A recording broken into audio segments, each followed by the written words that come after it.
Good morning to all प्यारे बच्चों। आप सभी का एक बार फिर से स्वागत है एक नए टेस्ट सीरीज में। तो आज का जो टेस्ट सीरीज है हम लोगों का 12 नंबर है, यानी कि 12 नंबर टेस्ट है आपका साइंस का। और आज के जो भी प्रश्न आपको टेस्ट में मिलेंगे ये सारे के सारे प्रश्न बिहार बोर्ड के द्वारा जारी किए गए मॉडल पेपर पर आधारित है। यानी आज जो हमने क्वेश्चन बनाया है वो बिल्कुल एग्जाम ओरिएंटेड क्वेश्चन बनाया है। यहाँ से आपके क्वेश्चन लड़ने की संभावना है। तो मेरे प्यारे भाई, आज का जो ये टेस्ट होने वाला है ज़बरदस्त है और इस टेस्ट का आप अच्छे से आनंद लें, आप अच्छे से इसकी प्रैक्टिस करें और आप जो भी आंसर सोचेंगे मन में उसका आंसर आप कमेंट बॉक्स में अवश्य बताएंगे। और आपको लास्ट में ये भी बताना है कि आप कितने क्वेश्चन के सही सही आंसर लगा पाए। तो आज का जो टेस्ट है आपको 30 क्वेश्चन का है। तो 30 क्वेश्चन का हम लोग कंप्लीट सॉल्यूशन करेंगे। तो चलिए बिना देर किए हुए हम लोग टेस्ट को स्टार्ट करते हैं। तो चलिए, आज का सबसे पहला प्रश्न है हमारा, अलैंगिक जनन की विधि है। अलैंगिक जनन की विधि है, क्या है? बीजाणु जनन है, मुकुलन है या विखंडन है या इनमें से सभी है? तो देखिए, सबसे पहले हमें समझना होगा कि जनन क्या होता है। देखिए, जनन एक माध्यम होता है। जनन एक माध्यम है। एक माध्यम है किस चीज का? तो नए संतान की उत्पत्ति करने का। नए संतान की उत्पत्ति, नए संतान की उत्पत्ति करने का, यानी एक नए संतान को जन्म देने का एक माध्यम होता है जनन। जनन दो प्रकार के होते हैं। जनन की अगर बात की जाए तो ये जनन जो है मेरे प्यारे भाई, ये दो प्रकार के होते हैं। पहला होता है लैंगिक जनन। पहला होता है लैंगिक जनन और एक होता है आपका अलैंगिक जनन। अलैंगिक जनन, अलैंगिक जनन। लैंगिक जनन क्या होता है? इस जनन में सबसे पहले इस बात को समझे कि लैंगिक जनन करते कौन है। तो देखिए, जो जीव यूकैरियोटिक होते हैं, यूकैरियोटिक, यूकैरियोटिक जीव, यूकैरियोटिक जीव में लैंगिक जनन होता है और प्रोकैरियोटिक जीव में अलैंगिक जनन होते हैं। प्रोकैरियोटिक जीव में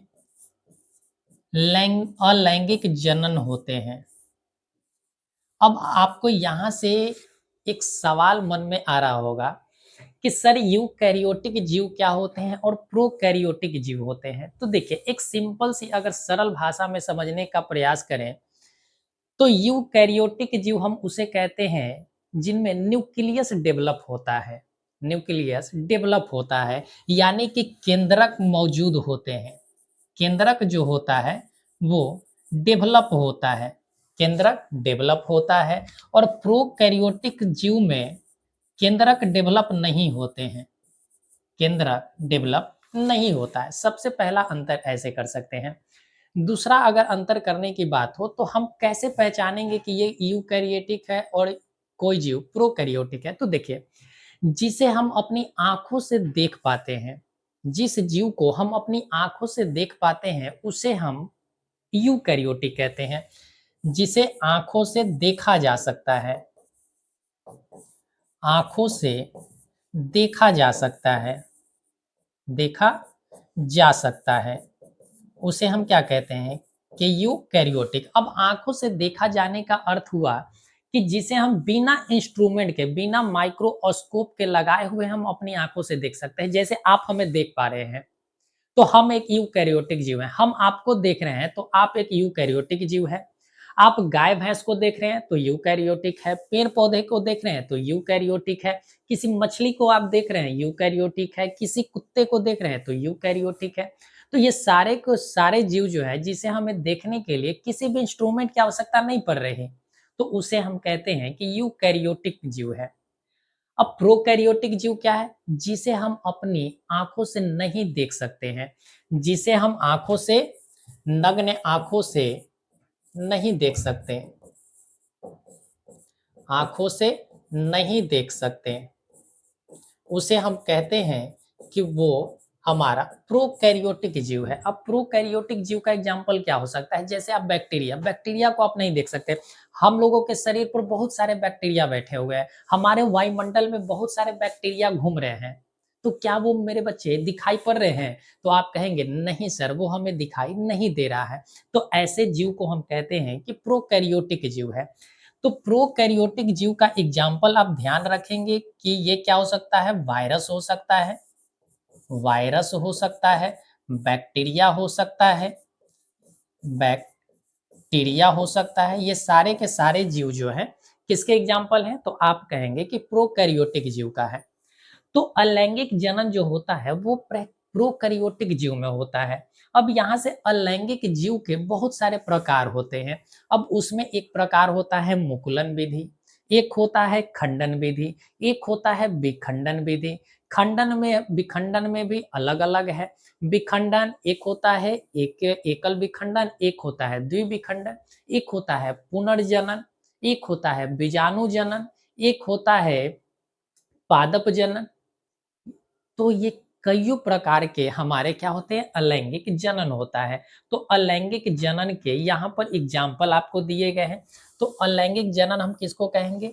अब यहाँ से हमारी बात समझिए कि अलैंगिक जनन हम उसे कहते हैं जिसमें किसी भी गैमेट की आवश्यकता नहीं पड़ता है, किसी भी युग्मक की आवश्यकता नहीं पड़ता है। युग्मक कहने का मतलब कि जैसे कोई जीव है, जैसे हम लोग हैं, तो मानव में युग्मक की आवश्यकता पड़ता है। एक होता है जो हमारे फीमेल गैमेट है, एक है हमारा मेल गैमेट। यानी कि जो यूकैरियोटिक जीव होते हैं, इस यूकैरियोटिक जीव यानी लैंगिक जनन में हम sperm sperm and ovum ovum का इस्तेमाल करते हैं, यानी जिसे हम कहते हैं कि शुक्राणु और अंडाणु, इन दोनों की आवश्यकता पड़ती है, तब हम कहते हैं कि वो लैंगिक जनन है। और जब इन दोनों की आवश्यकता नहीं पड़ेगा तो हम उसे कहते हैं कि अलैंगिक जनन है। तो क्या ये सारे के सारे जो जीव हैं, अलैंगिक जनन वाले जो जीव हैं, क्या इसमें गैमेट होंगे, युग्मक होंगे? तो नहीं होंगे मेरे भाई। उसमें किसी भी प्रकार का युग्मक नहीं पाया जाएगा। ये अपने शरीर से उभार लाएंगे, अलग हो जाएंगे, एक नए जीव बन जाएंगे। एक जीव क्या होगा, वो विभिन्न हिस्सा में बट जाएगा, टूट जाएगा, उसके बाद नया जीव बना लेगा। तो ऐसे जनन को हम कहते हैं कि अलैंगिक जनन है। तो आप यहाँ से समझ गए होंगे कि अलैंगिक जनन की विधि क्या हो सकती है। तो अलैंगिक जनन बीजाणु जनन भी होता है, हमने अभी बताया, मुकुलन विधि भी होता है और विखंडन विधि भी होता है, एक पुनर्जनन भी होता है, पुनरुद्भवन भी होता है। तो ये सारे के सारे जो है अलैंगिक जनन के एग्जाम्पल है। तो इसका सही आंसर क्या हो जाएगा? तो आप कहेंगे कि इसका सही आंसर ऑप्शन नंबर आपके डी हो जाएंगे। इसके सही आंसर ऑप्शन नंबर डी हो जाएगा। तो यहाँ से आपने सीखा कि किसे हम यूकैरियोटिक कहते हैं, किसे हम प्रोकैरियोटिक कहते हैं। ये सारे चीज आपने जाना है। तो चलिए नेक्स्ट क्वेश्चन की ओर चलते हैं। नेक्स्ट क्वेश्चन है, मेंडल ने अपने प्रयोग के लिए किस पौधे का चयन किया था? मेंडल ने अपने प्रयोग के लिए किस पौधे का चयन किया था? मटर का पौधा था, चना का पौधा था, गेहूं का पौधा था, या इनमें से सभी थे? तो ध्यान रखिएगा कि मेंडल साहब को, ठीक है, ये मेंडल साहब जो है, ग्रेगर मेंडल जिन्हें जिनका पूरा नाम है, इन ग्रेगर मेंडल को हम लोग अनुवांशिकता के पिता कहते हैं। अनुवांशिकता के पिता कहते हैं।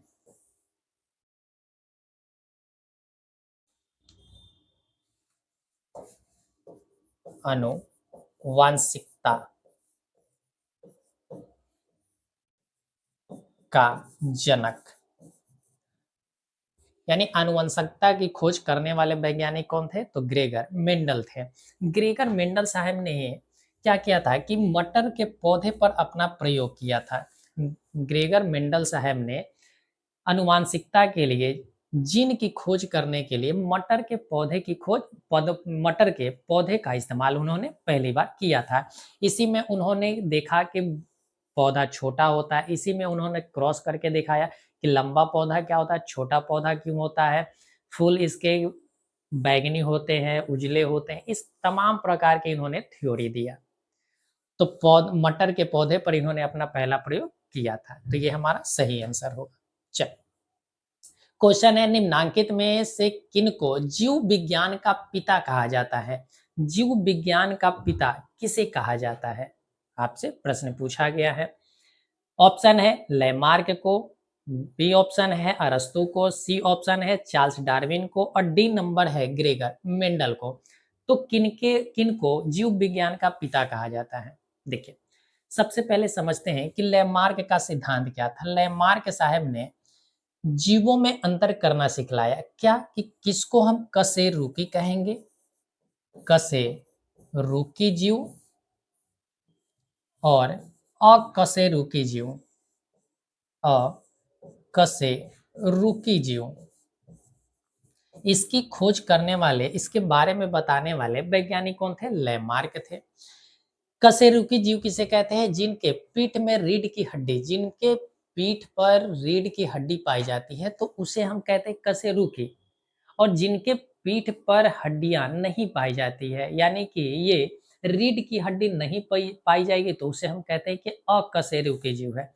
जैसे आप जोंक देख लीजिए, चींड़ा देख लीजिए, केचुआ जिसको हम कहते हैं, उसमें रीढ़ की हड्डी नहीं पाई जाती है, तो वो किस में आएंगे? अकशेरुकी में आएंगे। हम लोग जितने सारे मनुष्य हैं वो सारा का सारा कशेरुकी है।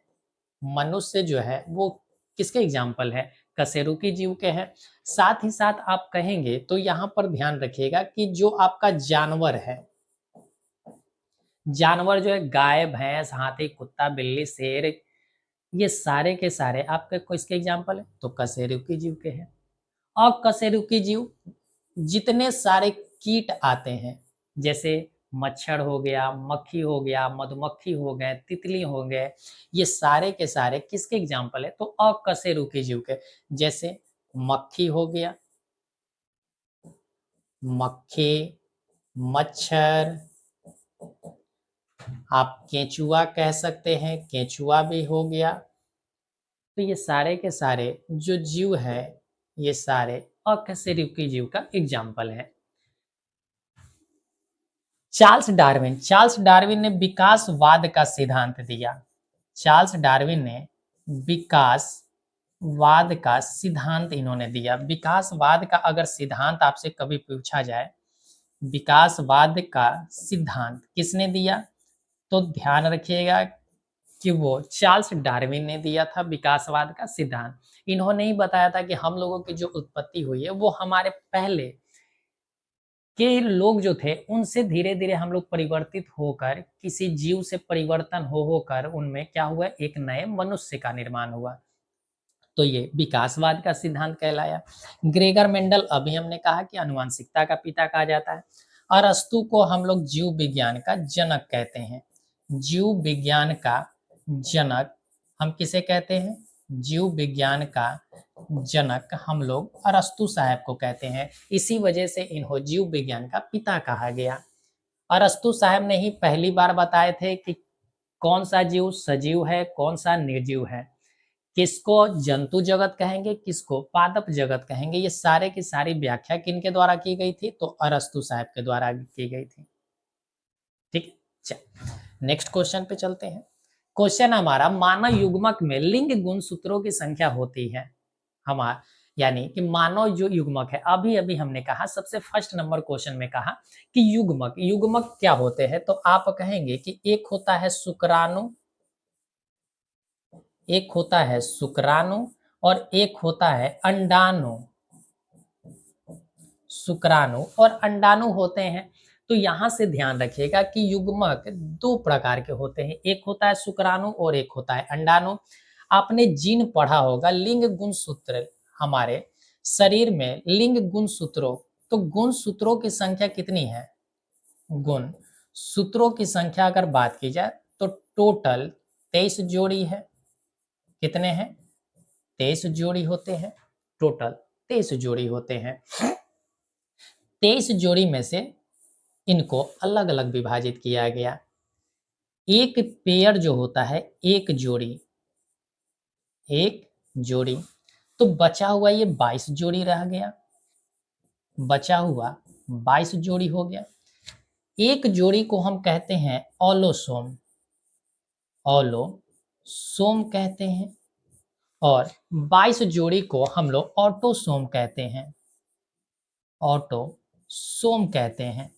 अब ये एक जोड़ी और 22 जोड़ी का क्या मामला है, देखिए ये एक जोड़ी जो होता है ये लिंग निर्धारण करते हैं, लिंग निर्धारण करते हैं, यानी कि लिंग निर्माण का कार्य यही एक जोड़ी का होता है। इसमें एक्स भी होता है और वाई भी होते हैं, यानी कि एक्स और वाई जो हुआ ये एक पेयर हुआ। यही एक्स और वाई मिलकर किसके निर्माण करते हैं, तो आप कहेंगे कि लिंग का निर्माण करते हैं। यानी कि अगर एक्स एक्स हुआ तो ये फीमेल हो गई, यानी कि ये लड़की का निर्माण होगा। और एक्स और वाई मिल गए तो यहाँ से ध्यान रखेंगे कि यहाँ से लड़का का निर्माण होगा, यानी कि लड़का जन्म लेगा, यही होते हैं। तो देखिए एक्स एक्स सब में होता है, एक्स एक्स सब में होता है, तो यहाँ से एक्स और वाई ये दोनों मिलकर एक जोड़ी हमारा क्या कहलाए, लिंग निर्धारण का संख्या कहलाया। 22 जोड़ी जो होता है ये शरीर के निर्माण में सहायक होते हैं, शरीर निर्माण, यानी कि हमेशा ध्यान रखेंगे कि शरीर के निर्माण के लिए ऑटोजोम होता है और हमारे लिंग निर्धारण के लिए ऑलोजोम होता है। ऑलोजोम का काम क्या है, तो लिंग निर्धारण। ऑटोजोम का काम क्या है, तो शरीर का निर्माण करना। हमसे पूछा गया था कि मानव युग्मक में लिंग गुणसूत्रों की संख्या कितनी है, तो लिंग गुणसूत्रों की संख्या या तो आप कहेंगे एक जोड़ी है या तो संख्या में दो है। तो हमसे संख्या में पूछा है मेरे भाई, हमसे किस में पूछा है, संख्या में पूछा है। तो इस वजह से हम उत्तर ऑप्शन नंबर बी को लगाएंगे, क्योंकि संख्या में दो होते हैं, कौन कौन से, एक्स एंड वाई होता है। तो यहां से हमारा आंसर क्लियर हुआ। चल नेक्स्ट क्वेश्चन पे चलते हैं। नेक्स्ट क्वेश्चन है, प्रकाश संश्लेषण की प्रकाश अभिक्रिया होती है, प्रकाश संश्लेषण की प्रकाश अभिक्रिया होती है कहां पर, क्लोरोप्लास्ट के स्ट्रोमा में, क्लोरोप्लास्ट के ग्राना में, कोशिका द्रव में, माइटोकॉन्ड्रिया में, किसमें प्रकाश संश्लेषण की प्रकाश अभिक्रिया होती है। देखिए प्रकाश संश्लेषण की प्रकाश अभिक्रिया और एक होता है अंधकार अभिक्रिया, एक अंधकार अभिक्रिया भी होता है। तो ध्यान रखिएगा, यहां से हम दोनों समझा दे रहे हैं। अंधकार अभिक्रिया, एक है प्रकाश अभिक्रिया और एक है अंधकार अभिक्रिया। देखिए अंधकार अभिक्रिया कहने का अर्थ क्या है कि अंधेरे में होने वाली, अंधेरे में होने वाली अभिक्रिया, अंधेरे में होने वाली अभिक्रिया, होने वाली अभिक्रिया, इसको हम कहते हैं अंधकार अभिक्रिया। और प्रकाश अभिक्रिया प्रकाश में होगा। तो हमेशा ध्यान रखिए कि ये दोनों को दोनों जो होते हैं वो क्लोरोप्लास्ट में ही होता है, दोनों को दोनों क्लोरोप्लास्ट में ही होगा। लेकिन स्ट्रोमा में अंधकार अभिक्रिया होता है, क्लोरोप्लास्ट के स्ट्रोमा जो होता है उसमें अंधकार अभिक्रिया होते हैं, और क्लोरोप्लास्ट के ग्राना में प्रकाश अभिक्रिया होता है। कौन सी अभिक्रिया होती है, प्रकाश अभिक्रिया होती है। तो यहां से हमारे दो क्वेश्चन बन रहे थे, जो एक क्वेश्चन आपको दिया गया था और एक क्वेश्चन हो सकता है कि पूछे जा सकते हैं। तो यहां से हमारा उत्तर क्या हो गया, प्रकाश अभिक्रिया होती है किसमें, तो क्लोरोप्लास्ट के ग्राना में होता है, क्लोरोप्लास्ट के ग्राना में होता है। यहीं से एक बात और समझेंगे कि माइटोकॉन्ड्रिया का क्या काम है। देखिए माइटोकॉन्ड्रिया में ऊर्जा का निर्माण होता है, ऊर्जा का निर्माण, ऊर्जा का निर्माण हमारा कहां पर होगा, तो आप कहेंगे कि माइटोकॉन्ड्रिया में होता है। यहीं से आप और भी ध्यान रखेंगे प्रश्न को, यहीं से और भी ध्यान रखेंगे कि माइटोकॉन्ड्रिया को हम लोग पावर हाउस के भी नाम से जानते हैं। किस नाम से जानते हैं, पावर हाउस के नाम से जानते हैं। पावर हाउस का अर्थ क्या हुआ, ऊर्जा गृह, ऊर्जा गृह, ऊर्जा गृह के भी नाम से जानते हैं। यहां पर ध्यान रखिएगा कि माइटोकॉन्ड्रिया में, माइटोकॉन्ड्रिया में कौन सा श्वसन होगा, तो आप कहेंगे कि ऑक्सी श्वसन होता है। कौन सा श्वसन होता है? ऑक्सी श्वसन का कार्य होता है। यानी यहीं पर ऊर्जा का निर्माण, जब तक ऑक्सीजन नहीं मिलेगा ऊर्जा का निर्माण नहीं होगा मेरे भाई। तो ऑक्सी श्वसन कहाँ पर होते हैं? माइटोकॉन्ड्रिया में होते हैं। माइटोकॉन्ड्रिया को ऊर्जा गृह कहते हैं या पावर हाउस के नाम से जानते हैं। यहीं पर ऊर्जा का निर्माण होता है माइटोकॉन्ड्रिया में। तो ये सारे के सारे इंफॉर्मेशन आपके लिए इंपॉर्टेंट था, तो आप इसे नोट कर लेंगे मेरे भाई। नेक्स्ट क्वेश्चन की ओर चलते हैं। क्वेश्चन है, गुर्दे में उत्पादित मूत्र अस्थायी रूप से संग्रहित होता है कहाँ पर? मूत्र मार्ग में, मूत्र वाहिनी में, वृक्काणु में या मूत्राशय में? कहाँ पर होते हैं? देखें, गुर्दे का अर्थ क्या है? गुर्दे में उत्पादित यानी कि गुर्दे का अर्थ है किडनी। किडनी, गुर्दे का अर्थ क्या है? किडनी। तो किडनी में मूत्र अस्थायी रूप से संग्रहित होता है। गुर्दे में कह रहा है कि उत्पादन, यानी किडनी में जो उत्पन्न होते हैं मूत्र वो कहाँ स्थायी होते हैं? अस्थायी रूप से संग्रहित होते हैं। अस्थायी यानी कि जिसे हम समय समय पर अपने शरीर से बाहर निकाल लेते हैं, तो उसको हम अस्थायी कहते हैं।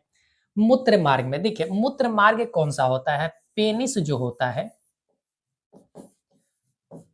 पेनिस जो होता है, पेनिस यानी पुरुषों जो है, पुरुष जो है पेनिस के द्वारा क्या करते हैं? अपने मूत्र को बाहर निकाल देते हैं। इसी तरीका से योनि जो होता है महिलाओं में, योनि के द्वारा मूत्र बाहर निकाले जाते हैं। तो पुरुषों में मूत्र मार्ग पेनिस होता है और महिलाओं में योनि होता है।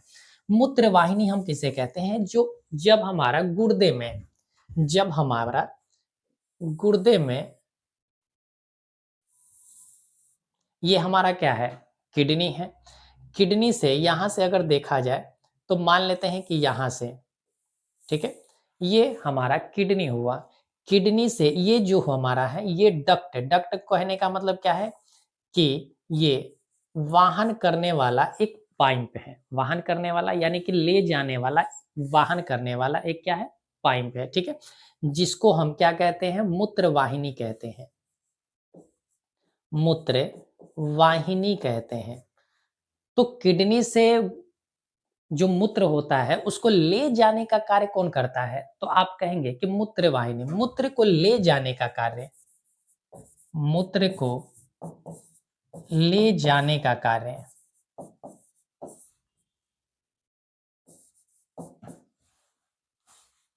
कार्य किसका होता है? तो आप कहेंगे मूत्र वाहिनी का। ब्रिकानो, ब्रिकानो इसका कोई मतलब नहीं है यहाँ पर। आप समझिए मूत्राशय, ये कहाँ पर? तो एक यहाँ पर ब्लाडर होते हैं, एक यहाँ पर ब्लाडर होता है, ठीक है, और यही ब्लाडर के पास जिसको हम मूत्राशय कहते हैं, मूत्राशय कहते हैं, इसी मूत्राशय में हमारा मूत्र आकर स्टोर हो जाता है और यही फिर पेनिस के द्वारा या योनि के द्वारा धीरे धीरे हम लोग समय समय पर इसको बाहर निकालते रहते हैं। तो हमसे पूछा था अस्थायी रूप से कहाँ संग्रहित होता है? तो मेरे भाई अस्थायी रूप से ये मूत्राशय में संग्रहित होता है। अस्थायी रूप से मूत्राशय में संग्रहित होता है। तो इसका सही ऑप्शन नंबर डी आंसर होगा। नेक्स्ट क्वेश्चन है अपना, पेंटेन जिसका अनुसूत्र C5H12 है, इसके कितने संरचना समवयवी होते हैं? अब देखिए समवयवी का अर्थ क्या होता है? कि जिनके स्ट्रक्चर भिन्न भिन्न हो, जिनके स्ट्रक्चर जो होता है वो भिन्न भिन्न होता है। स्ट्रक्चर क्या होते हैं? भिन्न होते हैं, परंतु इनके संरचना जो होता है, यानी कि इनकी हम कह सकते हैं कि रासायनिक जो अनुसूत्र है, अनुसूत्र देखिए सबसे बेहतर है, इसके अनुसूत्र समान होता है, अनुसूत्र समान होता है, लेकिन इसके रासायनिक गुण बदल जाते हैं। रासायनिक गुण इनके क्या होंगे? तो आप कहेंगे कि रासायनिक गुण मेरे भाई बदल जाते हैं। रासायनिक गुण इसका क्या होता है? तो आप कहेंगे कि सर इसका रासायनिक गुण भिन्न भिन्न होता है। तो इसी को हम कहते हैं कि समवयवी है। अब देखिए C5H12 इसको हम कितने तरीका से, जैसे अगर हम बात करें C है हमारा, तो C 1 2 3 4 5। देखो मेरे भाई, अगर हम चाहते हैं तो इसके डायरेक्ट हम आंसर लगाकर चले जाते हैं कि ऑप्शन नंबर सी इसका सही आंसर होता है। कि इसके समावयवी यानी कि पेंटेन के समावयवी की संख्या 3 होते हैं। आप भी खुश हो जाते, हम भी खुश, लेकिन इससे आपको कोई फ़ायदा मिलने वाला नहीं था मेरे भाई। हो सकता है कि इसके जगह पर पेंटेन के जगह पर बेंजीन का पूछ देता, तो समस्या हो जाती। तो इस वजह से आप समझ लीजिए जो बेहतर होगा आपके लिए। चलिए, हमारी बात को आप समझ रहे हैं? चलिए, आप अच्छे बच्चे हैं, हमारी बात को समझ रहे होंगे। चलिए, तो यहाँ से अगर हमारे हाइड्रोजन देखिए C5 है, हाइड्रोजन हमें जोड़ना है तो एक यहाँ पर हाइड्रोजन जोड़ लेंगे। क्या देखिए, हाइड्रोजन सब जगह जोड़ेंगे तो क्या हाइड्रोजन टोटल का टोटल 12 हो गए? तो आप कहेंगे कि जी सर, टोटल का टोटल हाइड्रोजन 12 हो गया। ऊपर में देखिए 5 हो गया, नीचे में 5, 5 5 10 और 2 12। यानी कि पहला तो समावयवी ये हो गया पेंटेन का कि इस तरीका से हम इसके संरचना बना सकते हैं। सेकंड नंबर हो सकता है इस तरीका से, हम इसे मिटा रहे हैं, देखिए।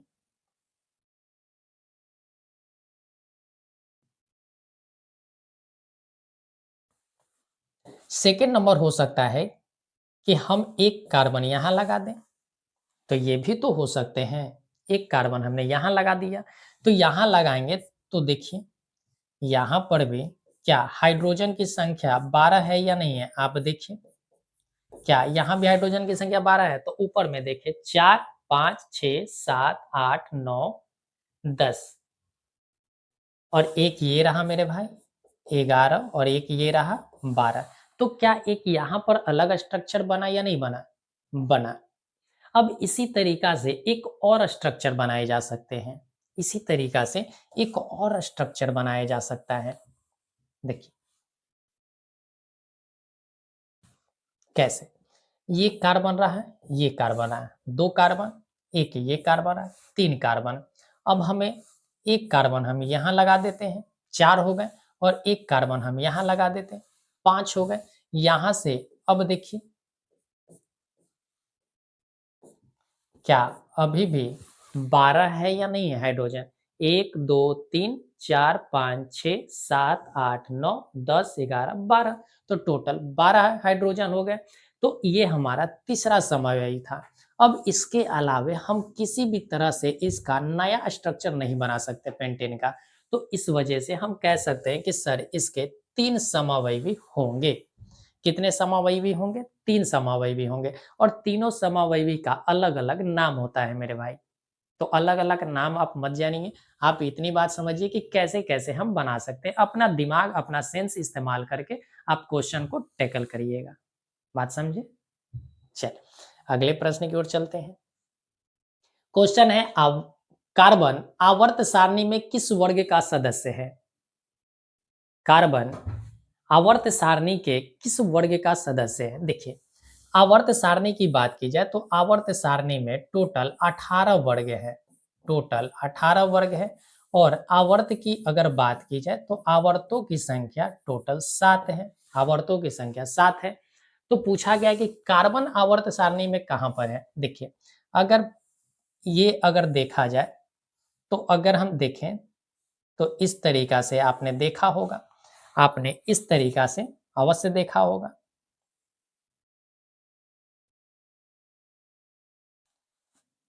हम्म, चल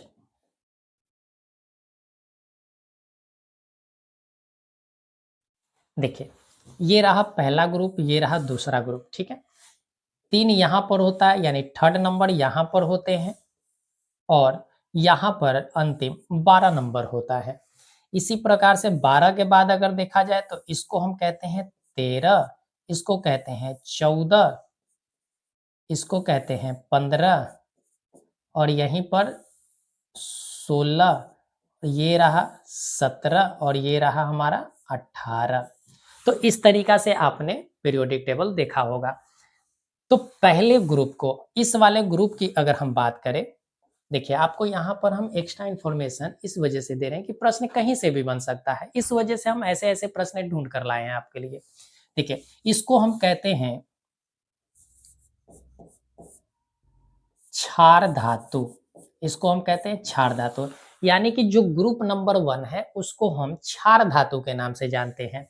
सेकंड वाले को हम क्षारीय मृदा धातु के नाम से जानते हैं। क्षारीय मृदा धातु के नाम से हम जानते हैं। तो पहला सबसे जगह यहाँ हाइड्रोजन होता है, उसके बाद हीलियम होते हैं, हाइड्रोजन के बाद हीलियम हो गया। यहाँ अगर बात की जाए तो लिथियम होता है, लिथियम के बाद यहाँ पर बेरिलियम होता है, बेरिलियम के बाद अगर हम चले तो यहाँ पर आपका बेरिलियम हो गया। बेरिलियम के बाद यहाँ पर जाएंगे तो बोरोन होता है, बोरोन के बाद जाएंगे तो यहाँ पर कार्बन होता है, कार्बन के बाद मेरे भाई तो आप कहेंगे कि नाइट्रोजन होता है, नाइट्रोजन के बाद ऑक्सीजन होता है, ऑक्सीजन के बाद तो आप कहेंगे फ्लोरीन होता है, जिसको फ्लोरीन कहते हैं, और उसके बाद यहाँ पर नियोन होता है, यहाँ पर नियोन होता है। तो ध्यान देखिएगा कि ग्रुप नंबर 13 जो है इसे हम बोरोन परिवार कहते हैं, इसे बोरोन फैमिली कहते हैं। 14 नंबर को कार्बन फैमिली कहते हैं, इसको नाइट्रोजन फैमिली, इसको ऑक्सीजन फैमिली, इसको फ्लोरीन फैमिली।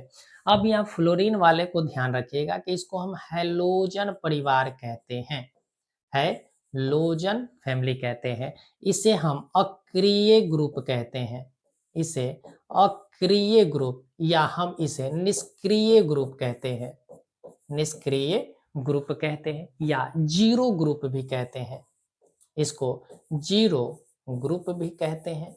तो इस तरीका से इन सारे प्रश्नों को आप उत्तर लगा सकते हैं। तो हमसे पूछा गया था कि कार्बन किस ग्रुप का है, कार्बन किस वर्ग का है, तो वर्ग कौन सा है मेरे भाई, तो आप कहेंगे कि सर 14 नंबर वर्ग है। तो हमारा सही आंसर कौन सा हो गया, ऑप्शन नंबर डी हो गया, यानी हमारा ऑप्शन नंबर डी 14 ग्रुप का ये एलिमेंट है। तो यहाँ से ये सारे क्वेश्चन को क्षार धातु पहले ग्रुप को, क्षारीय मृदा धातु दूसरे ग्रुप को, 13 नंबर में ब्रोन आता है, 14 नंबर ग्रुप में कार्बन आता है, 15 नंबर ग्रुप में नाइट्रोजन, 16 नंबर में ऑक्सीजन और 17 नंबर में आपका फ्लोरीन और 18 में आपका आ जाता है तो आप कहेंगे हीलियम वाले परिवार को। ठीक, चल क्वेश्चन है, घेंघा रोग पनपता है किसके कारण से, घेंघा रोग पनपता है किसके कारण से, मोटापा से, चीनी की कमी से, आयोडीन की कमी से या रक्त की कमी से, किसके कमी से घेंघा रोग होता है। तो देखिए मेरे भाई समझने का प्रयास करेंगे सबसे पहले डी ऑप्शन को कि रक्त की कमी से कौन सा रोग होता है, रक्त की कमी से एनीमिया रोग होता है, रक्त की कमी से एनीमिया रोग होता है, जिसमें रक्त की कमी होती है उसको उसमें एनीमिया नामक रोग हो जाता है। ये महिलाओं में रक्त की कमी से ये ज्यादातर ये रोग देखने को मिलते हैं। इसी तरीका से चीनी की कमी से कोई रोग नहीं होता है मेरे भाई, चीनी की अधिकता से रोग होता है, कमी से कोई, तुम्हारी मर्जी मत खाओ कोई दिक्कत नहीं है, कोई रोग नहीं होते हैं। मोटापा से, मोटापा से कौन सा रोग होगा मेरे भाई, कोई रोग नहीं होता है, वो फैट बढ़ जाते हैं, मोटापा से चर्बी वाली बीमारी हो जाती है। तो एक ही ऑप्शन बचा, ऑप्शन नंबर सी कि आयोडीन की कमी से घेंघा नामक रोग होता है। ये सबसे सरल सवाल था।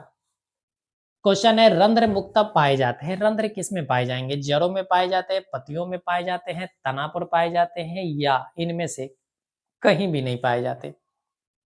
देखिए हमेशा ध्यान रखिएगा, सबसे पहले आपको समझाते हैं कि जड़ और तना में क्या अंतर होता है। ठीक है, देखिए एक तरफ हम लिख देते हैं जड़ और एक तरफ लिख देते हैं तना।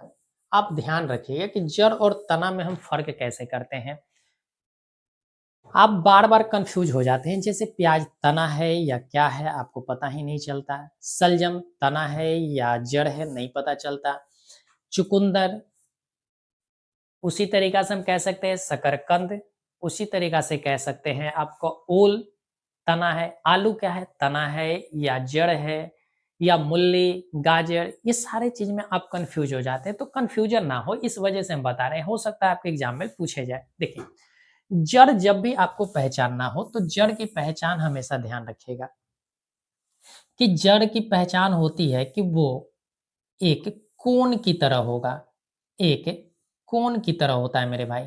अगर कोन की तरह हमें दिखाई पड़ रहा है तो हम उसे कहेंगे कि जड़ है। अब जैसे आप गाजर ला, गाजर गाजर जब आप जब भूमि से निकालते हो तो देखना कि एक जड़ की तरह, एक कोन की तरह होता है और नीचे जाकर पतला होते-होते एकदम कोन की तरह होता है। तो उसको हम क्या कहते हैं कि जड़ है। इसी तरीक़ा से मूल्य, मूल्य भी आप देखेंगे जब उसको कबारेंगे ना, तो कबारने पर आपको पता चलेगा कि वो भी एक कैसा है, नुकीला है। तो वो भी क्या है, आपका जड़ है। इसी तरीक़ा से अगर हम बात करते हैं कि हल्दी, हल्दी हमारा क्या है, जड़ है या तना है? तो देखिए मेरे भाई, तना की सबसे बेहतर पहचान है कि इसमें कोन नहीं पाया जाएगा, कोन नहीं पाया जाएँगे, उसमें गाँठ पाया जाएगा। क्या पाया जाएगा? गाँठ पाया जाएगा। गाँठ जिसको हम नोड कहते हैं, जिसको हम नोड कहते हैं यानी गाँठ पाया जाएगा। पहली पहचान है। दूसरी पहचान कि इसके जो होते हैं वो कोन की तरह नहीं होता, इस तरीक़ा से आपको दिखाएगा। तो इसकी पहचान क्या हो गई कि तना है। जैसे आप हल्दी लेते हैं, हल्दी में आपको हम ज़्यादातर गाँठ एक इधर से जुड़ा रहेगा, एक इधर से अजीब-सा शेप होता है, तो उसको गाँठ कहते हैं, माने वो तना है। उसी तरीक़ा से हमारा अदरक भी क्या है, तना है, उसमें भी गाँठ है, बहुत ज़्यादा पाया जाता है। आलू भी क्या है, आलू देखिए आलू में किसी भी तरीक़ा का कोन नहीं दिखाई देता, तो वो क्या है हमारा तना है। प्याज़ में कोन नहीं दिखाई देता, तो तना है हमारा। तो ये सारे के सारे तना और जड़ का एग्ज़ाम्पल आप समझ गए होंगे। हमेशा ध्यान रखिएगा कि रंध्र पाया जाता है हमारे पत्तियों में। चाहते तो हम डायरेक्ट आंसर लगाकर आगे बढ़ सकते थे, ठीक है? लेकिन हमको पता है कि आप जड़ और तना में हमेशा कन्फ्यूज़्ड रहते हैं, इस वजह से हमने इसको समझाया। नेक्स्ट क्वेश्चन है, रक्तचाप मापने के उपकरण को कहते हैं, यानी कि रक्तचाप मापने वाला यानी रक्तचाप को मापने वाला जो इंस्ट्रूमेंट होता है, उसको क्या कहते हैं? स्टेथोस्कोप कहते हैं। ध्यान रखिएगा कि स्टेथोस्कोप जिसको हम आला भी कहते हैं, आप डॉक्टर के पास जाते होंगे तो वो एक कान में लगाता है और कान में लगाकर यहाँ पर लगाता होगा और देखता होगा। तो ध्यान रखिएगा कि फेफड़े की जाँच के लिए हम किसका इस्तेमाल कर लेते हैं? तो स्टेथोस्कोप का इस्तेमाल करते हैं। लैक्टोमीटर, लैक्टोमीटर का काम होता है दूध की शुद्धता मापने का काम। दूध की शुद्धता मापने के लिए कौन-सा इंस्ट्रूमेंट? लैक्टोमीटर का इस्तेमाल करते हैं। एमीटर धारा मापने का, धारा को हम किसमें मापते हैं? एमीटर से मापते हैं। एस्फिग्मो मैनोमीटर है, ठीक है? एस्फिग्मोमीटर नहीं, एस्फिग्मो मैनोमीटर, ठीक है? एस्फिग्मो मैनोमीटर। इसका इस्तेमाल होता है रक्तचाप मापने के लिए। तो इसका सही आंसर ऑप्शन नंबर डी होगा मेरे भाई। सही ऑप्शन नंबर डी होंगे। तो ये हमारा सारा ऑप्शन के एक्सप्लेन थे। चलिए, क्वेश्चन है पराग कोश में क्या पाए जाते हैं? पराग कोश में क्या पाया जाता है? देखिए, पराग कोश सबसे पहले आपको समझना होगा कि पराग कोश है क्या चीज, ठीक है? देखें, आप अगर फूल की बात करें तो फूल के दो हिस्सा होते हैं। फूल के दो हिस्सा होता है। एक होता है जिसको हम कहते हैं पुमंग, एक को पुमंग कहते हैं और एक को हम कहते हैं जयांग। एक को कहते हैं जयांग। पुमंग को ही बोलते हैं पुंकेसर, पुंकेसर के नाम से जाना जाता है और जयांग को हम लोग स्त्री केसर के नाम से जानते हैं। स्त्री केसर के नाम से जानते हैं। अब पुंकेसर कहने का मतलब ये मेल का हिस्सा होगा, यानी कि पुरुष वाला, और स्त्री केसर कहने का मतलब है कि ये फीमेल वाला पार्ट होगा, ये फीमेल का हिस्सा होगा। पुमंग के भी पुमंग के तीन हिस्सा होते हैं मेरे भाई। एक होता है जिसको हम लोग फिलामेंट कहते हैं, फिलामेंट जिसको हम तंतु कहते हैं। एक होता है आपका परागकोश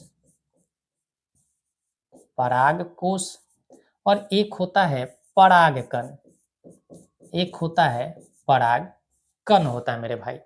इसी तरीका से जयांग की अगर बात की जाए तो जयांग के भी तीन हिस्सा होते हैं, जयांग के भी तीन हिस्सा होते हैं।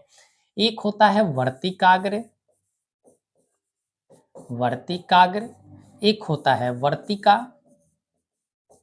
वर्तिका और एक होता है मेरे भाई अंडाशय, ठीक है? तो यहाँ से इस बात को ध्यान रखेंगे, हमने कई बार इस बात को समझाया भी है। अब यही जो है पुमंग वाला हिस्सा, ये इस तरीका से आपको दिखाई पड़ते होंगे, इस तरीका से आपको दिखाई पड़ते होंगे। जैसे अड़हुल का फूल अगर आप देखे होंगे ना, तो अड़हुल के फूल में आपको स्पष्ट रूप से दिखाई देगा, या आप किसी अन्य पौधे में भी, अन्य पौधे के फूल में भी आप देख सकते हैं कि इस तरीका से आपको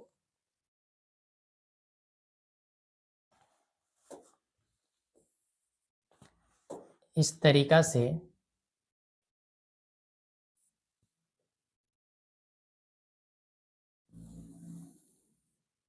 और यहाँ पर इस तरीका से निकला हुआ रहता है मेरे भाई, और यहीं पर आपको ये सारे चीज दिखाई पड़ते हैं। ये बीच वाला हिस्सा जयांग का होता है, और ये सारे का सारा हिस्सा आपका पुमंग का हिस्सा होता है, ये आपके फ्लावर के हिस्सा होते हैं।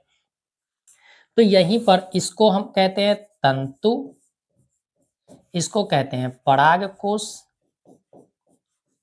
परागकोश, और इसमें पाए जाते हैं छोटे छोटे कण, इसको हम लोग कहते हैं परागकण, पराग कण कहते हैं। तो मेरे भाई आपने देखा कि पराग कोश में क्या है, तो आप कहेंगे कि सर पराग कोश में पराग कण है, तो इस वजह से इसके सही आंसर ऑप्शन नंबर डी हो जाएगा। इसके सही आंसर क्या हो जाएगा, ऑप्शन नंबर डी, यानी पराग कोश में क्या पाए जाते हैं, तो पराग कण पाए जाते हैं। हम चाहते तो डायरेक्ट पराग कण उत्तर बता सकते थे, लेकिन इसको कौन जानता मेरे भाई, ये भी तो आप जानो, क्योंकि ये जानोगे तभी एग्जाम में बेहतर कर पाओगे, नहीं जानोगे तो नहीं बेहतर कर पाओगे। केवल सोचोगे कि रट कर हम काम चला ले, तो मेरे भाई रट कर उतना ही चीज मिलेगा जितना कि कोई समझ कर छोड़ दिया है। यानी हमेशा इस बात को ध्यान रखना कि बिना मेहनत करने वाला को उतना ही मिलता है जितना कि मेहनत करने वाले छोड़ चुके हैं। तो हमेशा ध्यान रखना है कि छोड़े हुए चीज के पीछे मत जाओ, हमेशा हासिल करो, हासिल करोगे तभी बेहतर कर पाओगे। बात समझे? चल, क्वेश्चन है लसिका का रंग होता है, लसिका का रंग होता है हरा होता है, लाल होता है, हल्का नीला होता है, या हल्का पीला होता है। देखिए लसिका, हमेशा ध्यान रखिएगा कि लसिका का निर्माण लसिका ग्रंथि में होता है, लसिका ग्रंथि से होता है, लसिका ग्रंथि से इसका निर्माण होता है। लसिका ही हड्डियों को, हड्डियों को ऊर्जा, हड्डियों को ऊर्जा देने का काम कौन करता है, लसिका, यानी लसिका के कारण ही हड्डियां मजबूत होता है, यानी हड्डियों को ऊर्जा मिलता है। यानी हर हड्डी के पास बहुत सारे क्या पाए जाते हैं, लसिका ग्रंथि पाए जाते हैं, और उससे लसिका का निर्माण होता है। ये मेरे भाई हल्का पीला कलर का होता है, हल्का पीला होता है, हल्का पीला होता है। यही लसिका ग्रंथि से लसिका का निर्माण कम होने के कारण उस अंग पर हड्डियां क्या हो जाती, कमजोर होने लग जाती, और हड्डियां फिर कार्य करना छोड़ देता है। इसी को हम लकवा भी कह देते हैं, इसी को हम लकवा भी कहते हैं। तो लकवा लगने का एक मुख्य कारण होता है कि हड्डियां कमजोर हो जाती हैं, क्योंकि वहां पर लसिका ग्रंथि से लसिका का निर्माण नहीं होता है, और लसिका का निर्माण नहीं हुआ तो हड्डी को ऊर्जा नहीं मिलेगा, और हड्डी को ऊर्जा नहीं मिलेगा तो वही क्या हो जाते हैं, हड्डी काम करना बंद करता है, हमारे शरीर में मूवमेंट होना बंद हो जाता है, यानी उस शरीर के उस हिस्सा में मूवमेंट होना बंद हो जाता है। तो इसी को कहते हैं कि लकवा हो गया, यानी पैरालाइसिस हो गया। ठीक है, तो ध्यान रखिएगा कि लसिका का रंग मेरे भाई हल्का पीला होता है, लसिका का रंग हल्का पीला होता है। क्वेश्चन है निम्नांकित में कौन एक जैव अनिम्नकरणीय पदार्थ है, कागज है, वहितमल है, लकड़ी है, डीडीटी है। देखिए एक होता है जैव अनिम्नकरणीय और एक होता है जैव निम्नकरणीय, जैव निम्नकरणीय। अगर इसको समझ गए तो ऊपर वाला का आंसर ऑटोमेटिक आप निकाल लेंगे। जैव निम्नकरणीय क्या होता है मेरे भाई, देखिए जैव निम्नकरणीय का अर्थ होता है कि छोटे छोटे जीवों के द्वारा किसी भी जीव का या किसी चीज का नष्ट कर देना, डिकम्पोज कर देना, यानी सड़ा गला के उसको मिट्टी में मिला देना, इसी को हम कहते हैं जैव निम्नकरणीय। जैव का अर्थ क्या है, पहला तो जैव का अर्थ होता है जीवन, जैव का अर्थ होता है जीवन, यानी कि जिसमें जीवन है या जिसमें जीवन रहा होगा, इसका क्या कर देना, निम्न करणीय कर देना। यानी कि निम्न कहने का अर्थ हो कि छोटे छोटे करके, छोटे छोटे हिस्सा में तोड़कर क्या कर देना, सड़ा गला देना, सड़ा गला देना। और सड़ा गला कर क्या कर देना, समाप्त कर देना। किसके द्वारा, तो आप कहेंगे कि छोटे छोटे जीवों के द्वारा, छोटे छोटे जीवों के द्वारा। जैसे आपने देखा होगा कि किसी को, कोई कुत्ता मर गया, ठीक है, कुत्ता मर गया, रोड के किनारे पड़ा हुआ है, तो वो क्या होते हैं, छोटे छोटे जीवों के द्वारा, मक्खी के द्वारा, आप मच्छर के द्वारा, वहां पर धीरे धीरे कीड़े मकोड़े और भी पहुंच जाते हैं, उसमें कीड़ा लग जाता है, बैक्टीरिया लग जाता है, ये सारे चीज धीरे धीरे उसको क्या करते हैं, खा पी कर नष्ट कर देते हैं। तो इसी को हम कहते हैं कि जैव निम्न करणीय है, यानी जिनको समाप्त किया जा सकता है वो हमारा जैव निम्न करणीय है। और जिसे समाप्त नहीं किया जा सकता उसे हम क्या कहेंगे, अनिम्न करणीय। ठीक है, तो देखिए, कागज, कागज, कागज में मेरे भाई किसी ना किसी जीव से बना है, यानी कि पेड़ पौधे से ही बना है कागज। कागज को आप समाप्त कर सकते हैं, कागज आप फेंक दीजिए, कुछ समय के बाद ये क्या हो जाता है, गल जाता है, पूरी तरीका से खत्म हो जाता है। तो ये हमारा निम्न करणीय का एग्जाम्पल है। वाहित मल, वाहित मल कहने का मतलब है कि जैसे आप देखे होंगे खेत में जाकर कोई टट्टी कर रहा है, उसको क्या कर रहा है, कीट मकोड़ा धीरे धीरे उसको खत्म कर रहा है, डिकम्पोज हो जा रहा है, खत्म हो जा रहा है। तो वहित मल भी क्या होते हैं, समाप्त हो जाते हैं। लकड़ी, लकड़ी भी क्या है, तो आप कहेंगे कि लकड़ी को भी समाप्त किया जा सकता है। आप देखें घुन लग जाता है, खत्म हो जाता है। लेकिन डीडीटी, डीडीटी मेरे भाई एक कीटनाशक है। डीडीटी एक कीटनाशक है, ये कीट को ही मार देगा। ये क्या है, कीटनाशक है मेरे भाई, और ये कीट को ही मार देगा। और जब ये कीट को मार देगा तो फिर इस खत्म होगा कैसे। तो ध्यान रखिएगा कि इसका सही आंसर हमारा ऑप्शन नंबर डी हो जाएगा, डी डी टी। ठीक है, चल, क्वेश्चन है, सेल का विद्युत वाहक बल है, सेल का विद्युत वाहक बल है। देखिए, विद्युत वाहक बल अर्थ क्या होता है कि एक ऐसा बल जो विद्युत का क्या कर रहा है, चालन कर रहा है, एक विद्युत को चालन कर रहा है। इसी को हम लोग विभव भी कहते हैं, इसी को विभव भी कहते हैं, या इसी को हम पोटेंशियल भी कहते हैं, या इसी को आप वोल्टेज भी कह देते हैं। वोल्टेज जो है एक प्रकार का क्या है, बल है। वोल्टेज एक प्रकार का क्या है, बल है। ये बल क्या है, तो किसी भी आवेश को, किसी भी आवेश को, किसी भी आवेश को लाने के लिए, यानी कि सेल द्वारा इकाई आवेश पर किया गया कार्य है। यानी कि एक आवेश को एक जगह से दूसरी जगह ले जाने के लिए कुछ ना कुछ तो कार्य करना पड़ेगा। तो एक सेकंड में जो किया गया कार्य है वही क्या हो जाएगा, तो आप कहेंगे कि विभव। तो ध्यान रखिएगा कि सेल का विद्युत वाहक बल जो होता है, सेल द्वारा इकाई आवेश पर लगाया गया नहीं, बल नहीं है मेरे भाई, बल तो है ही नहीं। सबसे पहली बात, कार्य होगा, विभवांतर नहीं मेरे भाई, ये विभव के बीच का अंतर होता है, विभवांतर, विभवांतर इसका उत्तर नहीं होगा। कह रहा है कि सेल द्वारा इकाई आवेश पर किया गया कार्य, किया गया कार्य, यही क्या है, विद्युत वाहक बल है। तो इसका ऑप्शन नंबर सी सही आंसर होगा। यानी कि इकाई आवेश पर, इकाई आवेश को किसी एक स्थान से दूसरे स्थान तक ले जाने में किया गया जो कार्य है वही क्या है, विद्युत वाहक बल है। नेक्स्ट क्वेश्चन, पारिस्थितिकी तंत्र में ऊर्जा का प्रवाह होता है, पारिस्थितिकी तंत्र में ऊर्जा का प्रवाह होता है कैसे। देखिए, सबसे पहले बना लेते हैं एक सूर्य, ये हमने सूर्य बनाया, ठीक है, ये हमने क्या बनाया, एक सूर्य बनाया। सूर्य के बाद हम लोग बना लेते हैं जैसे एक पृथ्वी, पृथ्वी कैसा होता है मेरे भाई, तो आप कहेंगे कि नीला बना लेते हैं, चलो, या बना लेते हैं मिट्टी के कलर का, ये हमारा पृथ्वी हो गया, ये हमारा पृथ्वी हो गया।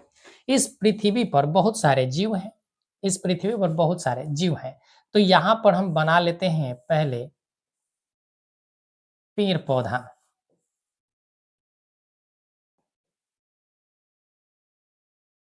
पेड़ पौधा हमने बनाया। बात समझे? अब ये मत समझना भाई, ठीक है, कि सर सूरज के करीब पहुंच गया पेड़, ऐसा नहीं है, ठीक है, ऐसा नहीं है। चल, यहाँ बहुत सारे छोटे छोटे घास हैं, झाड़ियां हैं, ठीक है, इस बात को समझेंगे। उसके बाद यहाँ पर हमने एक बना लिया, जैसे समझो, अब यहाँ पर ज्यादा फिगर नहीं बनाते हैं। देखिए, सूर्य से ऊर्जा आया, सूर्य से ऊर्जा आया, ये ऊर्जा कहाँ पर गया? तो आप कहेंगे पेड़ पौधे के पास। सूर्य का जो ऊर्जा है, सूर्य के ऊर्जा से पेड़ पौधे भोजन बना रहे हैं, पेड़ पौधे भोजन बना रहे हैं। अब इस पेड़ पौधे का भोजन जो है, अब इस पेड़ पौधों को खाने वाला कौन है? यानी देखो, ये सूर्य से इस डायरेक्शन में क्या आया? ऊर्जा आया। अब इस पेड़ पौधा को खाने वाला कोई ना कोई तो होगा, खाने वाला कोई ना कोई तो होगा।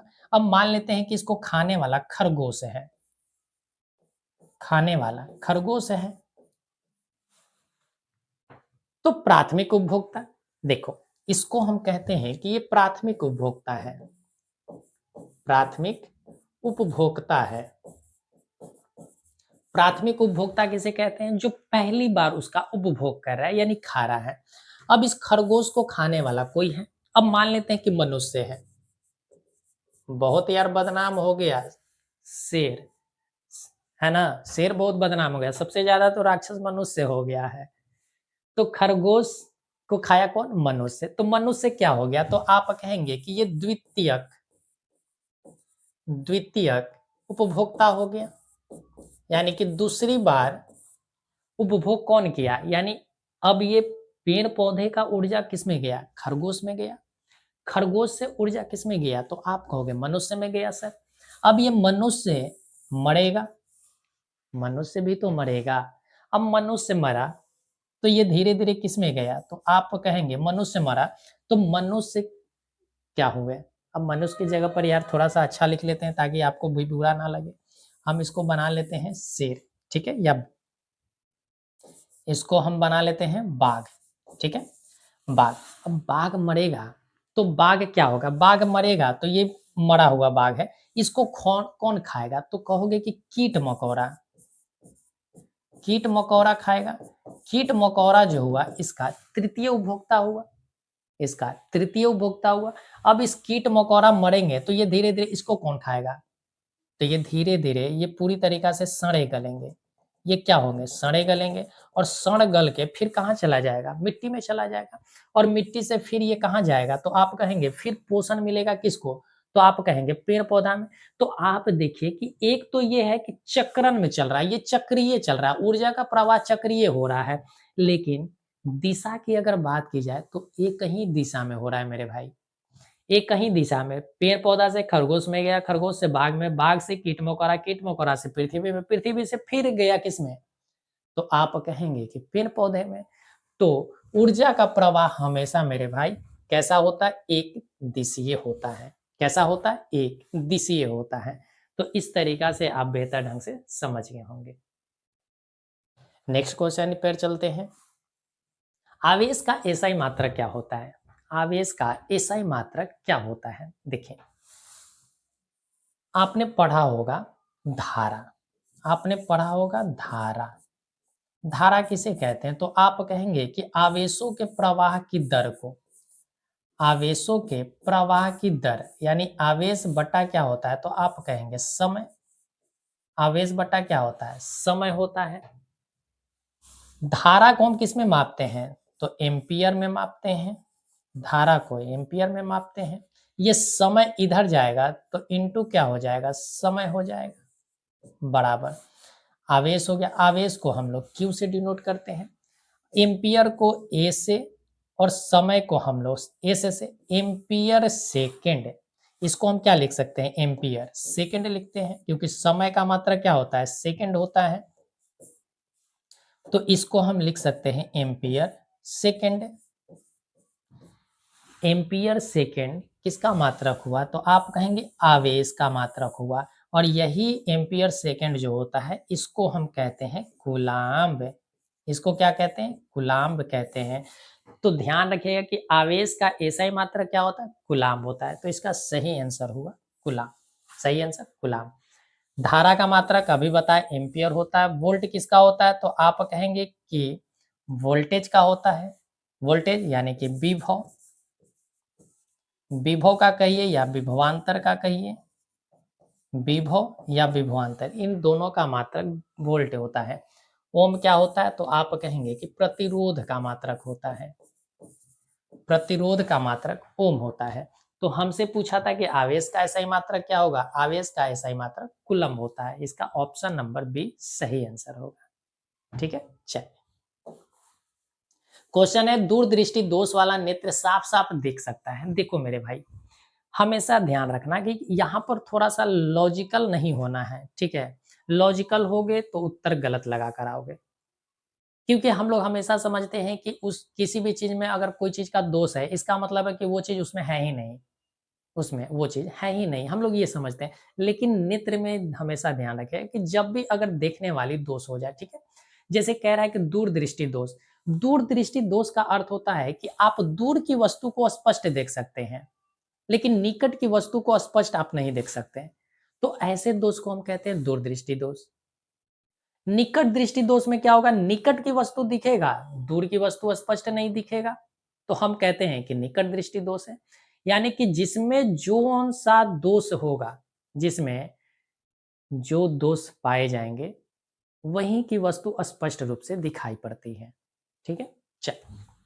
तो कह रहा है दूरदृष्टि दोष, निकट की वस्तु को से साफ साफ देख सकता है? नहीं मेरे भाई, निकट की वस्तु साफ साफ नहीं दिखेगा, दिखेगा लेकिन अस्पष्ट रूप से। दूर की वस्तुओं को साफ साफ देख सकता है, दूर की वस्तुओं को स्पष्ट रूप से देख सकता है। तो इसका सही आंसर क्या होगा? दूर की वस्तुओं को। केवल छोटे वस्तु है, छोटा बड़ा से कोई मतलब नहीं है मेरे भाई, छोटा बड़ा से कोई मतलब नहीं है कि छोटा है या बड़ा है। यहाँ तो बात चल रही है कि स्पष्ट देखेगा या नहीं देखेगा। तो दूर की वस्तु को स्पष्ट देखेगा, निकट की वस्तु को अस्पष्ट देखेगा या नहीं भी देख सकता, ऐसा हो सकता है। 19 क्वेश्चन है, 19 नंबर क्वेश्चन है, निम्न में से कौन सा ऊर्जा स्रोत सौर ऊर्जा का व्युत्पन्न नहीं है? सौर ऊर्जा का व्युत्पन्न नहीं है, इसका अर्थ हुआ कि सौर ऊर्जा से उत्पन्न नहीं हुआ है, इससे उत्पन्न नहीं है, यानी उसमें सौर ऊर्जा का कोई भी रोल नहीं है, कोई भी भूमिका उसमें नहीं है। पवन ऊर्जा, देखिए पवन ऊर्जा कहीं ना कहीं इनडायरेक्ट रूप से रिलेट करता है सौर ऊर्जा से, सौर ऊर्जा से पवन ऊर्जा रिलेट करता है। तो पवन ऊर्जा सौर ऊर्जा का स्रोत है। जैव मात्रा, जैव मात्रा कहने का मतलब जो जीवों के द्वारा मिलता है ऊर्जा, यानी जैसे पेट्रोलियम हो गया, पेट्रोलियम के बाद पेट्रोलियम गैस होगा, ये सारे चीज आप ध्यान रखेंगे कि जैव मात्रा ये भी किससे है? तो सौर ऊर्जा से। भूतापीय ऊर्जा भी सौर ऊर्जा से व्युत्पन्न है। लेकिन मेरे भाई नाभिकीय ऊर्जा जो है ये नाभिक के द्वारा होता है। ये किसके द्वारा? नाभिक के द्वारा होता है, यानी किसी भी तत्व के नाभिक में जब विस्फोट होते हैं उसके वजह से ये क्या होता है? तो सौर ऊर्जा से ये व्युत्पन्न नहीं है। नाभिक के द्वारा उत्पन्न ऊर्जा नाभिकीय ऊर्जा कहलाते हैं। जैसे परमाणु रिएक्टर में, परमाणु घर में क्या होता है? परमाणु घर अगर देखेंगे तो वहां पर एक यूरेनियम तत्व होता है, यूरेनियम तत्व होता है, और उस यूरेनियम तत्व को क्या किया जाता है? भड़काया जाता है, उसके नाभिक को भड़काया जाता है, और यूरेनियम तत्व के नाभिक भड़क जाते हैं तो विस्फोट होते हैं, जलने लगते हैं, और जलने के कारण ये अधिक हीट उत्पन्न करते हैं, अधिक ऊर्जा निकालते हैं, और इसी से यूरेनियम से ही हम लोग क्या कर लेते हैं? बिजली बनाने लग जाते हैं, बिजली का उत्पादन होता है। यानी परमाणु घर से हम क्या बनाते हैं? तो बिजली घर बनाते हैं, बिजली बनाते हैं। तो ये नाभिकीय ऊर्जा किसी तत्व के नाभिक के भड़काने से होता है, इसमें सौर ऊर्जा का कहीं भी रोल नहीं होता है। तो इसका सही आंसर ऑप्शन नंबर डी होगा। क्वेश्चन है, विद्युत धारा के चुंबकीय प्रभाव की खोज किसने किया था? विद्युत धारा के चुंबकीय प्रभाव की खोज किसने किया था? अब विद्युत धारा का चुंबकीय प्रभाव क्या है? इसका मतलब है कि जब हम किसी तार से विद्युत गुजारेंगे, जब हम किसी तार से, किसी वायर से हम जब विद्युत गुजारते हैं तो उसके चारों ओर, उसके चारों ओर मैग्नेटिक फील्ड बनता है, यानी चुंबकीय क्षेत्र बन जाते हैं। तो इस घटना को कहा गया विद्युत धारा का चुंबकीय प्रभाव, यानी कि जब हम किसी तार से धारा गुजारेंगे तो उसके चारों ओर चुंबकीय क्षेत्र उत्पन्न होगा, तो यही कहलाया विद्युत धारा का चुंबकीय प्रभाव। तो इसकी खोज करने वाले वैज्ञानिक थे, इसकी खोज करने वाले पहले वैज्ञानिक थे ऑस्टेड। नेक्स्ट क्वेश्चन है, चिन्हों के निर्देशांक परिपाटी में धनात्मक फोकस दूरी होती है किसका? देखो, हमेशा हमने कहा कि जब लेफ्ट साइड कोई भी चीज होगा, लेफ्ट साइड नेगेटिव होता है, और जब हम राइट साइड में किसी भी चीज का वैल्यू आता है तो राइट साइड में हमेशा ये पॉजिटिव वैल्यू होते हैं। कैसे हो? पॉजिटिव। तो देखिए, उत्तल लेंस की परिपाटी धनात्मक फोकस दूरी धनात्मक होता है। उत्तल लेंस में फोकस दूरी धनात्मक होता है। उत्तल दर्पण में भी धनात्मक होता है। अवतल दर्पण में ऋणात्मक होता है। अवतल दर्पण में ऋणात्मक होता है।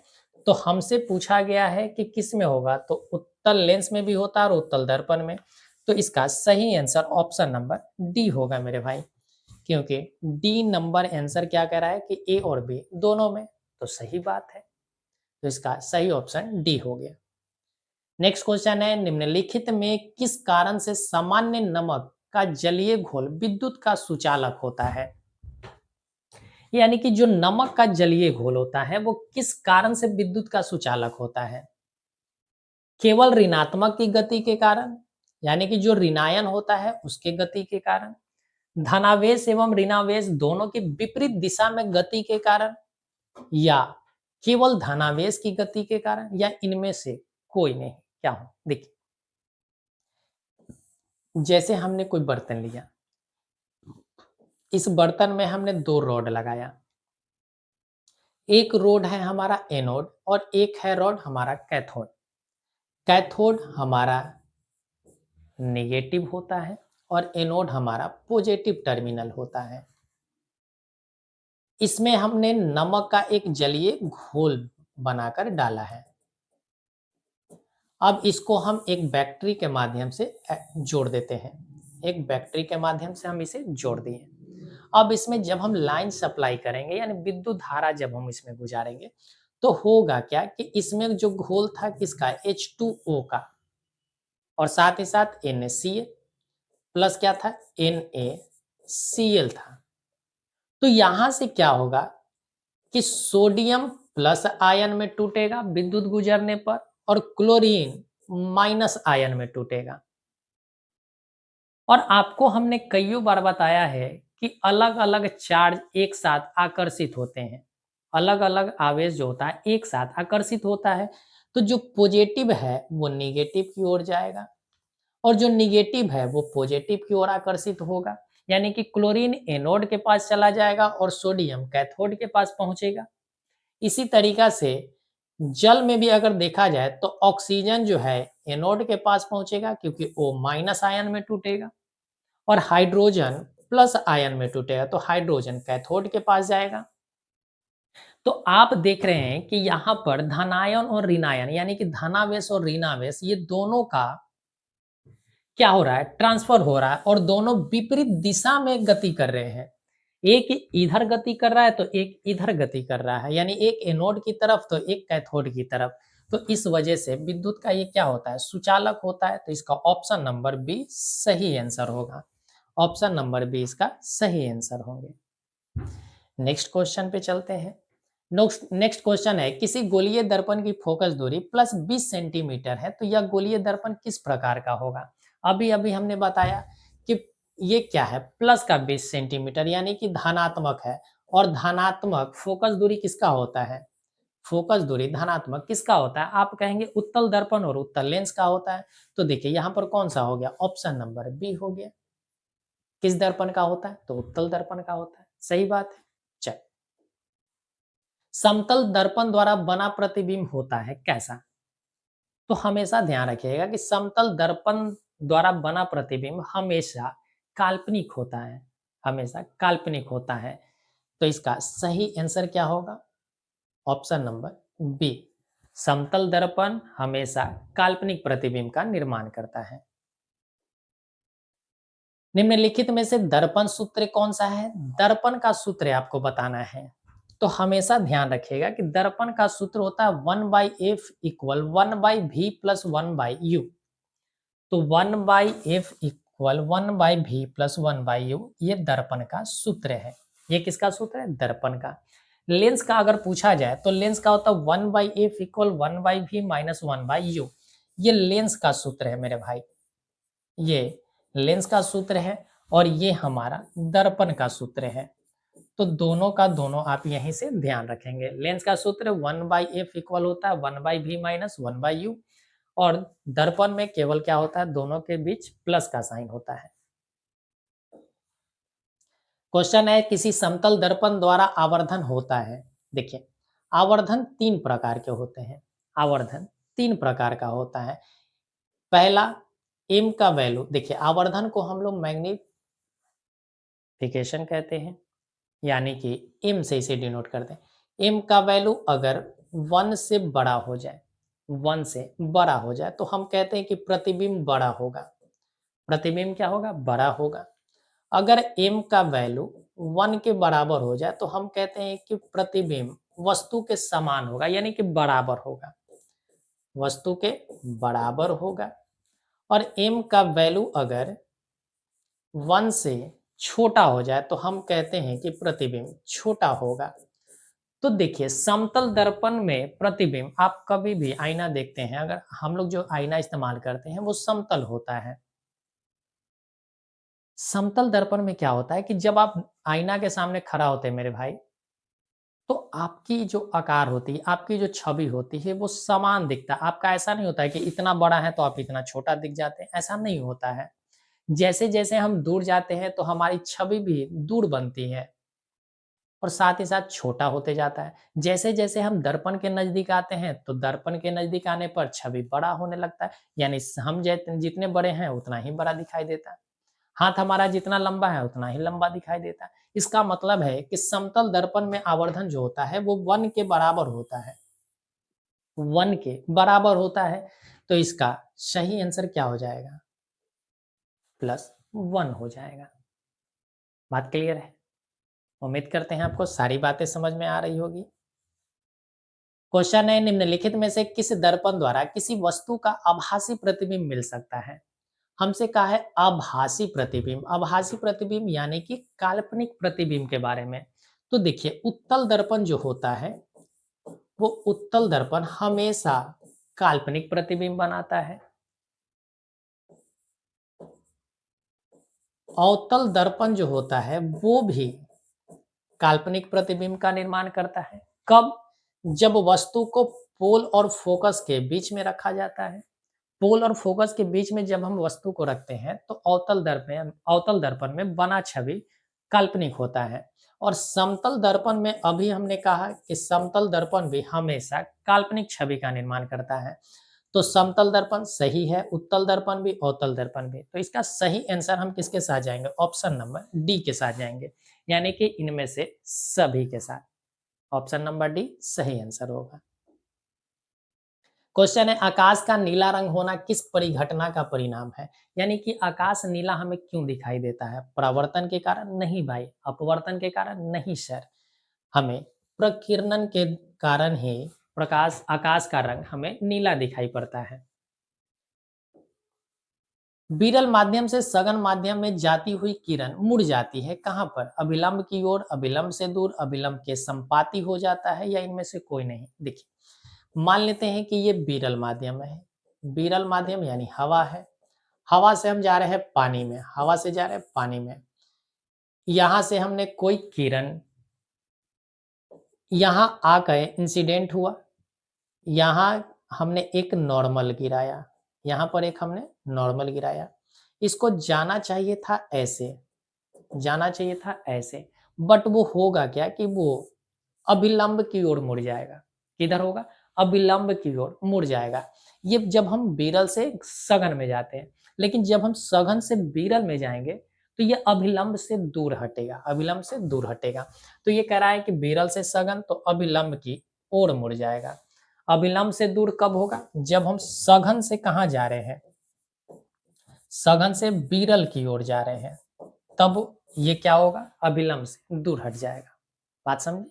चलिए, प्रश्न है हमारा, निम्नलिखित में से किस लेंस की फोकस दूरी धनात्मक होती है? किस लेंस की फोकस दूरी धनात्मक होती है? आज का ये आपका लास्ट क्वेश्चन है। किस लेंस की फोकस दूरी धनात्मक होती है? ये प्रश्न हमने अभी अभी पढ़ा है। उत्तल लेंस की फोकस दूरी धनात्मक होती है। अवतल लेंस की फोकस दूरी धनात्मक नहीं होती है, ये ऋणात्मक होती है। समतल लेंस की फोकस दूरी अनंत होती है। ये क्या होती? अनंत होती है फोकस। तो ध्यान रखेंगे कि इसका सही आंसर क्या होगा? ऑप्शन नंबर ए हो जाएगा। उत्तल लेंस की फोकस दूरी हमेशा धनात्मक होती है। तो आज का ये 30 क्वेश्चन का सेट हमने बनाकर लाया था। उम्मीद करते हैं कि आपको अच्छा लगा होगा, आपने बेहतर ढंग से इसको समझा भी होगा।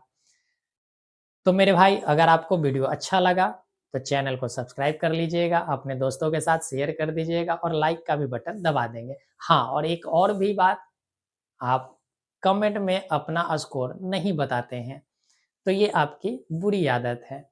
आप अवश्य अपनी जो नंबर आया है, आपने कितने क्वेश्चन का सही आंसर लगाया है, कितने मार्क्स आए हैं, आप अवश्य बताएँगे मेरे भाई, ठीक है? तभी जाकर दूसरे बच्चा से आपका कॉम्पिटिशन होगा कि एक बच्चा इतना लाया तो हमारा इतना कम क्यों है? तो कॉम्पिटिशन का भाव थोड़ा-सा होना चाहिए। बात समझे? तो उम्मीद करते हैं कि आप ऐसे ही क्लास में रेगुलर बने रहेंगे। तब तक आप अपना ख्याल रखिए और इस लेक्चर का अच्छे ढंग से रिवीजन कर लीजिए। चलिए, फिर मिलते हैं मेरे भाई।